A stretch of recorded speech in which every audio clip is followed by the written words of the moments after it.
एक साधु थे। उनका न कोई आश्रम, न धर्मशाला, न कोई ठिकाना। जहाँ रात होती वहीं ठहर जाते और भिक्षा से जो मिलता भगवान का भोग लगाते।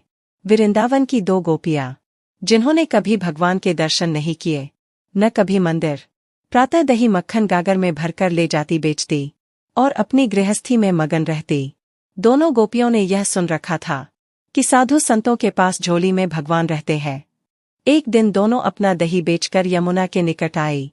वहां देखा कि एक साधु अपनी झोली रखकर संध्या वंदन हेतु स्नान करने गए हैं। झोली एक वृक्ष के नीचे रखी है। कौतूहलवश झोली में भगवान है। भगवान कैसे है? इस दृष्टि से दोनों ने चुपके से झोली उठाई और सारा सामान बिखेर दिया, पर भगवान नहीं मिले। तभी उनकी नजर एक डिब्बे पर पड़ी। डिब्बा खोला तो देखा कि लड्डू गोपाल डिब्बे में बंद है। एक सखी बोलो, यही भगवान है। दूसरी बोली, कितने निर्दयी हैं, ये सन्यासी भगवान को बंद करके रखा है। पहली सखी, देखो बेचारे भगवान के हाथ पैर सब टेढ़े हो गए हैं।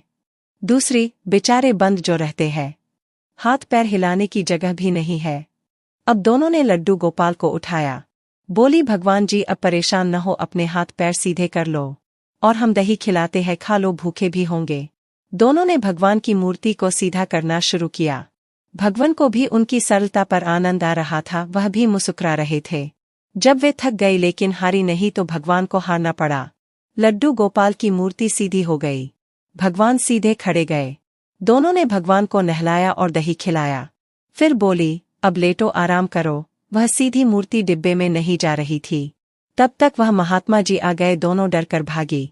महात्मा जी ने सोचा कि कुछ लेकर भागी हैं। वह उनके पीछे दौड़े लेकिन उन तक पहुंच नहीं पाए। लौटकर झोली देखी तो हतप्रभ रह गए। भगवान लड्डू गोपाल खड़े हंस रहे थे। महात्मा सारी बात समझ गए। वह भगवान के चरणों में गिरकर रोने लगे। वह खोजते हुए उन गोपियों के घर गए, उनके भी चरण पकड़कर रोने लगे। धन्य हो तुम दोनों, आज तुम्हारे कारण भगवान के दर्शन हो गए। जीवन भर संग लिए घूमता रहा पर सरल नहीं बन पाया। कथा भाव, नवधा भक्ति में सरल भक्ति महत्वपूर्ण है। भगवान भाव और सरलता पर रीझते हैं। हम जीवन में सरलता नहीं ला पाते, यही हमारी विडंबना है।